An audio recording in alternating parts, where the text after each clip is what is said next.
इतिहास में ऐसे अनेक उदाहरण प्राप्त हैं। भगवान के चरण कमलों पर चढ़े तुलसी दल का आस्वादन करके संत कुमार जैसे मुनि महान भक्त बन गए। अतः भक्ति योग अति उत्तम है। इसे प्रसन्न मुद्रा में संपन्न किया जा सकता है। भगवान को तो वह प्रेम प्रिय है जिससे उन्हें वस्तुएं अर्पित की जाती हैं। यहाँ पर कहा गया है कि भक्ति शाश्वत है।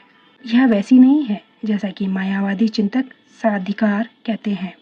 यद्यपि वे कभी कभी भक्ति करते हैं, किंतु उनकी यह भावना रहती है कि जब तक मुक्ति न मिल जाए तब तक उन्हें भक्ति करते रहना चाहिए, किंतु अंत में जब वे मुक्त हो जाएंगे तो ईश्वर से उनका तादात्म्य हो जाएगा।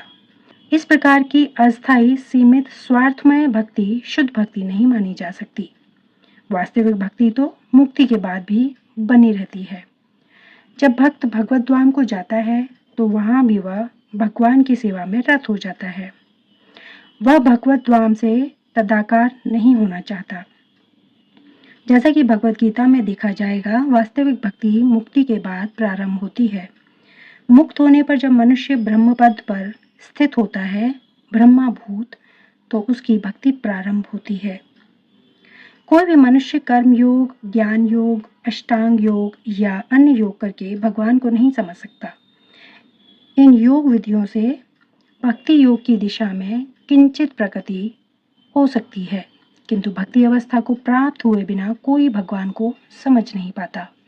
श्रीमद् भागवत में इसकी भी पुष्टि हुई है कि जब मनुष्य भक्ति योग संपन्न करके विशेष रूप से किसी महात्मा से श्रीमद् भागवत या भगवत गीता सुनकर शुद्ध हो जाता है तो वह कृष्ण विद्या या तत्व ज्ञान को समझ सकता है।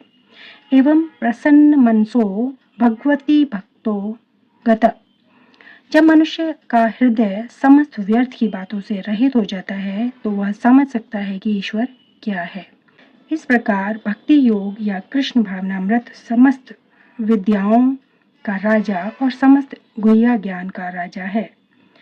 यह धर्म का शुद्धतम रूप है और इसे बिना कठिनाई के सुखपूर्वक संपन्न किया जा सकता है। अतः मनुष्य को चाहिए कि इसे ग्रहण करे।